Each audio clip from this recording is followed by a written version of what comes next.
পিলখানা হত্যাকাণ্ডে বিস্ফোরক মামলার জামিন শুনানি আজ। সে অপেক্ষায় 400 বিডিআর সদস্যের পরিবার। আদালত নিয়ে জটিলতা কেটে যাওয়ায় দ্রুত মামলা সুরা হবে বলে আশা তাদের। এই মুহূর্তে কেরানীগঞ্জের বিশেষ জজ আদালতে আছেন সহকর্মী সাদিকুর রহমান। বিস্তারিত জানতে সরাসরি যাচ্ছি তার কাছে।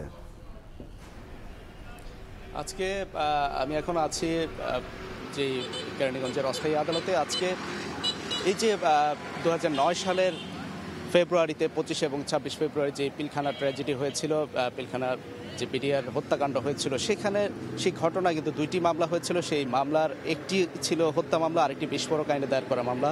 বিস্ফোরক আইনে দায়ের করা মামলাটি চলমান আছে, কিন্তু এই যে হত্যা মামলার রায় হয়ে যাওয়ার পরও এই বিস্ফোরক আইনে দায়ের করা যে মামলাটি, সেই মামলাটি নিষ্পত্তি না হওয়ার কারণে কিন্তু এখনও পর্যন্ত যারা খালাস পেয়েছিলেন হত্যা মামলায়, তারা কিন্তু এখনও পর্যন্ত জামিন পাননি, তারা বের হতে পারেননি। অর্থাৎ তারা এই বিচার নিষ্পত্তি যে এই দীর্ঘসূত্রিতার কারণে এত বছর ধরে কারাগারে তারা রয়েছেন।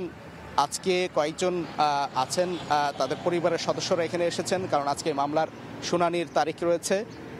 এই বিস্ফোরক আইনের মামলায় তারা আজকে অপেক্ষায় আছেন যে তাদের স্বজন যারা আজকে এই মামলার আসামি, যারা দীর্ঘদিন যাবৎ জেল খাটছেন, তাদের মুক্তি হবে, তারা জামিন পাবেন, সে আশায় তারা এই অস্থায়ী আদালতের সামনে কিন্তু ভোরবেলা থেকেই এখানে হাজির হয়েছেন। এবং তাদের কয়েকজনের সাথে আমি কথা বলেছি।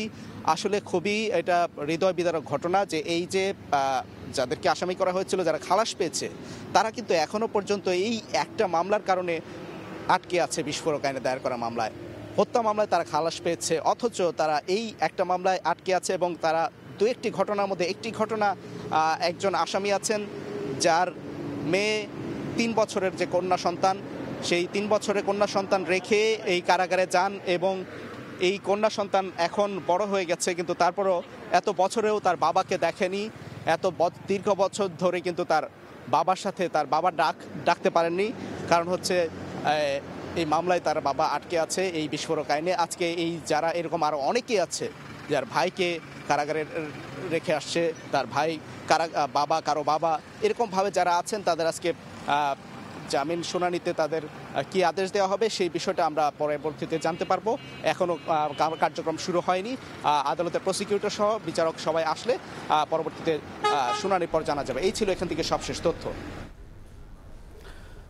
এতক্ষণ বিস্তারিত জানাচ্ছিলেন সহকর্মী সাদিকুর রহমান।